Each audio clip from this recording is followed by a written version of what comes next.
Akkam jirtu kabajamtoota fi daawwattoota Oromiyaa Freedom Media dambalii gunguma ummata nageenyi kenna akka kabajaa bakkuma jirtanitti sinaa ga'u jedha oduu guyyaa irraa isin biraan geennaa jalqaba irratti hangafoota oduu. Muummichi ministeeraa Abiyyi Ahmad haasaa paarlaamaaf taasisan irratti ani Oromoo bakka hin buune jechuun isaa ijoo dubbii hawaasa miidiyaa ta'ee jira. Poolisiin humna addaa Oromiyaa jedhamee maqaan kennameefii jiru ummata nagaa irratti saamichaa fi dararaa hamaa qaqqabsiisaa akka jiran dambalii gunguma ummataa kan ta'e Oromiyaa Freedom Meediyaan odeeffatee jira. Dhaabbanni waldaa waliif jedhamu yeroo ammaa fakkeenya waldaalee Oromoo ta'ee argamee jira. Hordoftoonni amantaa waaqeffannaa addabaabaayii yookaan ammoo hulluuqoo kormaa duudha Oromoo dirree irreessaa Finfinnee itti kabajnu waan ta'eef qabeenya kenna jedhani. Oduu biyya alaatiin pirezidaantiin Ameerikaa Joo Baayiden Raashiyaan Yukireeniin weeraruu eegaltee jirti jechuun qoqqobbii karaa hedduun Raashiyaa irra kaa'uun isaanii gabaafameera. Oduu dubbisuun kan isin wajjin turu Anfu'aal Sultaanii amma oduu bal'inaan. Muummichi ministeeraa Abiyyi Ahmad haasaa paarlaamaaf taasisan irratti ani Oromoo bakka hin buune jechuu isaanii ijoo dubbii miidiyaa hawaasaa ta'ee jira. Ani uummata aanaa gommaa keessa jiraatu malee Oromoo bakka hin buune jechuun dubbii muummicha ministeeraa Abiyyi Ahmad yaa'ii paarlaamaa irratti dubbatame qeeqameera. Bal'ina oduu kana Jibriil Muhammad በደንብ እንደምታውቁት ድረስ አሁን ባለው ህገ መንግስት ውስጥ ሁላችሁም እንደምታውቁት የብሔር ተወካይ እዚህ የለም። የህዝቦች ተወካይ ብቻ ነው ያለው። እኔ በጎማ ወረዳ የሚኖሩ ህዝቦች ተወካይ ነኝ እንጂ የኦሮሞ ተወካይ አይደለሁም። ይሄን በደንብ ህገ መንግስቱን ማየት ይኖርባቸዋል። ሚኒስቴር muummee Abiyyi Ahmad yaa'ii sadaffaa paarlaamaa Itoophiyaa guyyaa kaleessaa ta'an irratti haasaa taasisaniin anummata aanaa gommaa bakka bu'ee as jira malee Oromoo bakka bu'ee miti jechuun dubbiin dubbatan marsaalee hawaasaa irratti mata duree ta'eera. Muummichi gaafii mana keessaa ka'eef yeroo deebii kennanitti dubbii kana kan dubbatan yoo ta'u, dubbii kana keessatti hundi keessanuu saba osoo hin taane ummata bakka buutanii akka as jirtan beekuu qabdan jechuun dhimmi sabummaa akka manicha keessatti dubbatamuu hin qabne hubachiisanii turan. Dabalataanis hanga heerri biyyattii jijjiiramutti ummata akka bakka buutanitti yaadaa kan jedhan muummichi ministeeraa Abiyyi Ahmad heerri biyyattii kan mirgaa sabaa fi sablammoota kabachiisuuf federaalizimii sabdaneessummaa jiddu galeeffatee tajaajilaa jiru jijjiiramaa jiraachuu akeekeera. Muummichi ministeeraa kun haasaa taasisaniin jibbaa sabummaaf qaban caalatti miraa gadaantummaa oromummaaf qaban kan agarsiisudha jechuun rogeeyyoonni marsaalee miidiyaa hawaasaa irratti qeeqaa jiru. Dubbiin muummichi ministeeraa dubbate kun waan akeeku keessaa inni dura sirni PP jibbaa sabaa fi sablammootaa qabaachuu fi ijaarsa sirna sabdaneessummaa kabaju balaaleffachuu isaati jedhu namoonni dhimmicha irratti yaada kennan. Heera biyyattii kan mirgaa sabaa fi sablammoota jiddu galeeffatee diiguuf qophii irra jiraachuu isaanii nutti himaa jira waan ta'eef kun dhimma akkanumatti salphaatti ilaalamee bira darbamuu qabu miti jechuun kan dhaaman yoo ta'u, sirna aangoo farkaa qabu kun tuffii inni mul'isaa jiruu fi adeemsa faallaa fedhii uummataa guyyaa guyyaan argaa jirru biyyattii yoo diige malee bu'aan argamsiisu akka hin jirre hubachuu qaban jechuun uummanni adeemsota faallaa heera biyyattii ta'anii tarkaanfatan kana callisanii ilaaluu akka hin qabnes dhaamanii jiru. Poolisiin humna addaa Oromiyaa jedhamee maqaan kennameefii jiru ummata nagaa irratti saamichaa fi dararaa hamaa dhaqqabsiisaa akka jiran dambaliin gunguma ummataa kan ta'e Oromiyaa Freedom Meediyaan odeeffatee jira. Dabalataanis ilmaan Oromoo maqaa garaagaraa itti maxxansuun yeroo ammaa mana hidhaa keessatti dararamaa jiran irratti hojii suukanneessaa hojjetaa akka jiran odeessi kenna ifoomsee jira. Gabaasa Rabbirraa galchuu Aminaa Muhammad waan qindeeffate qabdi. Poolisiin humna addaa jedhamee maqaan kennameefii jiru ummata nagaa irratti saamichaa fi dararaa hamaa dhaqqabsiisaa akka jiran dambalii gunguma ummataa kan ta'e Oromiyaa Freedom Meediyaan odeeffatee jira.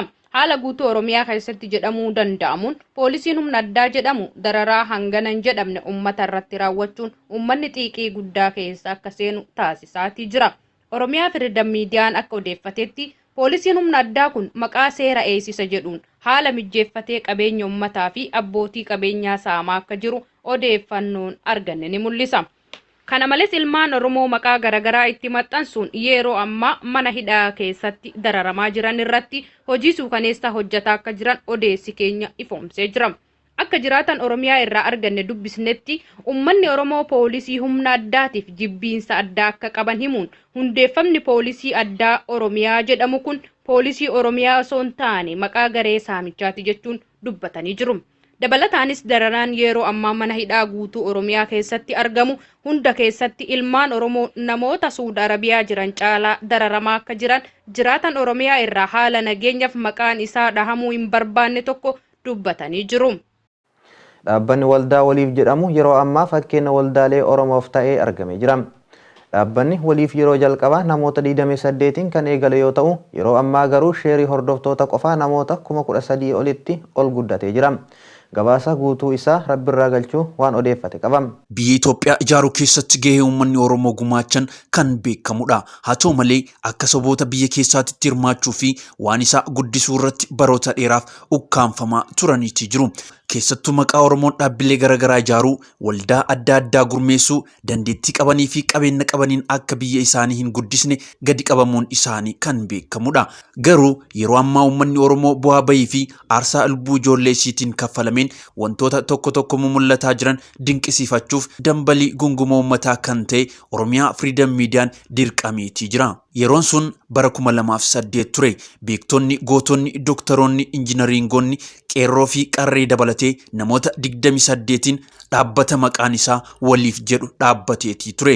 Dhaabbanni waliif yeroo sanatti namoota 28 haa eegalu malee yeroo ammaa sheer holdaroota qofa namoota 13,000 ol gaheetii jira. Dhaabbanni kun yeroo ammaa babal'ifachuun tajaajila inni kennaa jiru tajaajila fayyaa, tajaajila geejjibaa, tajaajila barnootaa fi kanneen biroo dabalatee tajaajila gara jahan maqaa waliif jedhuun kennutti argama. Uummannis haalli dhaabbata kana wajjin hariiroo fi fayyadamaa ta'uu irratti waan nama gammachiisu hojjetaa akka jiranii fi sanaa ol akka jajjabeessan namoonni haalli dhaabbatichaa kun isaan gammachiisee fi hirmaataa dhaabbatichaa waliif kan ta'an jiraataa naannoo Finfinnee irraa waan nuun jedhan qabu.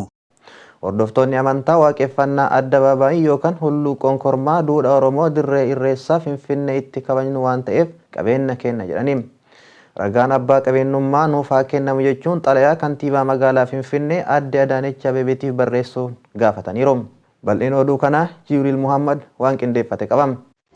Dhaabbanni hordoftoota amantaa waaqeffannaa magaalaa Finfinnee dhimma lafaa handhuura Oromoo kan taate horaa Finfinnee kan jidduu kana ajandaa ta'ee jiru ilaalchisuudhaan gaafii abbaa biyyummaa fi seerummaa gaafatanii jiraachuu maddi kennaa achirraa OFM odeeffate ni ifoomsa. Xalayaa kanas bulchiinsa magaalaa Finfinnee kantiibaa Adaanech Abeebeef akka barreessan dubbatanii jiru. Magaalaa Finfinneetti iddoon Abiyoota Addabaabaayii jedhamuun waamamaa jiruu fi maqaa isaa jalqabaa kan ta'e hulluuqoo kormaa jedhamuun beekamu kun iddoo horri Finfinnee itti kabajamaa ture jedhu. Kabajni horaa Finfinnee achitti deebi'uu fi ragaan abbaa qabeenyummaas nuuf haa kennamu jechuun bulchiinsa magaalaa Finfinneetiif xalayaa barreeffama armaan gadii kana iyyata galfachuu isaanii beekamee jira. Waan kana namni haqaaf dhaabbatu kamiyyuu deeggaruu fi tumsuun dirqama kan jedhan abbootiin amantaa kun sababni isaas waan kana osoma Oromoorraayyuu adda baafnee kan ilaallu tahee biyya kana keessatti hordoftoonni amantaa waaqeffannaa bakka waaqeffannaa fi bakka awwaalchaa hin qaban jechuun Oromiyaa Freedom Midiyaatti himanii jiru. Dhuguma walqixxummaa amantiitiif quuqamaa qabdu yoo ta'e akka Oromootti qofaa miti akka ilma namaa kamittuyyuu deeggaruun dirqama kan jedhan yoo ta'u dhimmi kun addatti Oromoo ilaallata dubbiin dubbii lafee fi dubbii lafaati jechuun dubbatanii jiru. Rogeeyyoonni miidiyaa tokko tokko akka jedhanitti warri waan kana eegaltan jabeessaa jechuun gaafii mirgaa, gaafii seenaa fi gaafii sirriiti jedhan. Lafa hulluuqoo kormaa jedhamuun beekamu kana bulchiinsi Tewaahidoos Ortodoksii kiyya jedhaa turuun isaa ni yaadatama yoo ta'u maqaan iddoo kanaas dargii fi manni amantaa kun Abiyoota Addabaabaayii fi Masqala Addabaabaayii jedhee waamaa turuun isaa beekamaadha. Waaqni sadiis adiis miti, waaqeffannaan waan haarawaas waan har'aatis miti jechuun hordoftoonni amantaa waaqeffannaa iddoo Abiyoota Addabaabaayii jedhamuun waamamaa ture kana hulluuqoo kormaa duriitti deebi'uu qaba jechuun gaafatanii jiraachuu isaanii OFM odeeffatee jira. Oduu biyya alaatiin pirezidaantiin Ameerikaa Joo Baayiden Raashiyaan Yukireeniin weeraruu eegaltee jirti jechuun qoqqobbii karaa hedduun Raashiyaa irra kaa'uun isaanii gabaafame. Guutuu oduu kanaa Rabbirraa galchuu waan qindeeffate qabam.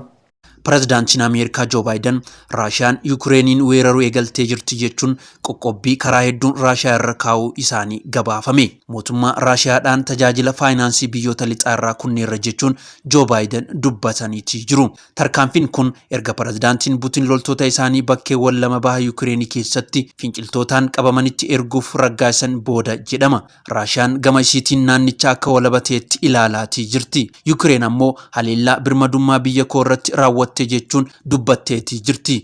Biyyoonni lixaa tarkaanfii kana haala duree guutummaatti Raashiyaan Yukireeniin weeraruuf uumte jechuun himutti argamu. Wixata darbe Puutiin loltoota isaanii nagaa kabachiisaniif jechuun gara naannolee fottoquuf waraana Dooneetskii fi Luhanskii haa galaniif ajajanii turan. Ameerikaan tarkaanfii Raashiyaa kan waan hiika hin qabne jechuun dubbatteetii jirti. Suuraa saatalaayitii isaa 24 keessatti loltoota haaraa hedduu fi meeshaalee waraanaa lixa Raashiyaa bobbaafamanii akka jiranii fi Beelaaruus naannoo daangaa Yukireenitti konkolaattota 100 jiraachuu agarsiisu jechuun dhaabbanni teeknooloojii hawaa ibseetii jira. Dhimma kana irratti humni waraana Raashiyaa yaada homaa hin kennine. Loltoonni Raashiyaa baha Yukireenii galuuf dhiisuu irratti ammayyuu ifa akka hin taane ni himama.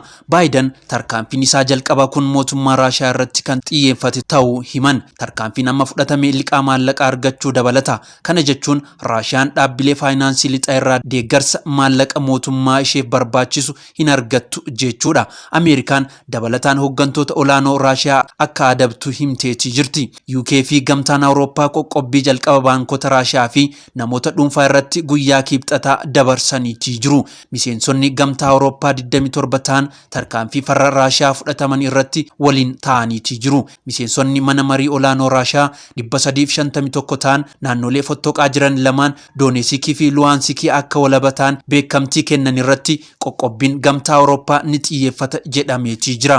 Ameerikaan loltoota ishee gara biyyoota miseensa naatoo ta'an akka Estooniyaa, Laataaviyaa fi Luutiiniyaa geessaa jirti. Isaan ammoo naannoo daangaa Raashiyaa kanatti argamu jechuun qondaalli tokko dubbata. Xaaliyaaniinis loltoota lafoo 800 ta'anii xiyyaarota waraanaa F-35 jedhamanii fi helikoophterota waraanaa 20 ta'an bobbaasu himuun gariin isaanii gara Poolaandii adeemaa akka jiran dhagahameetii jira. Mariin dippiloomaasii muddama Yukireenii kana akka furuuf taa'amee tures hin milkoofne. Kabajamtoota daawwattoota keenyaa oduun guyyaa kanaaf qindeeffan isaan kana turanii waan nu daawwattaniif galatooma.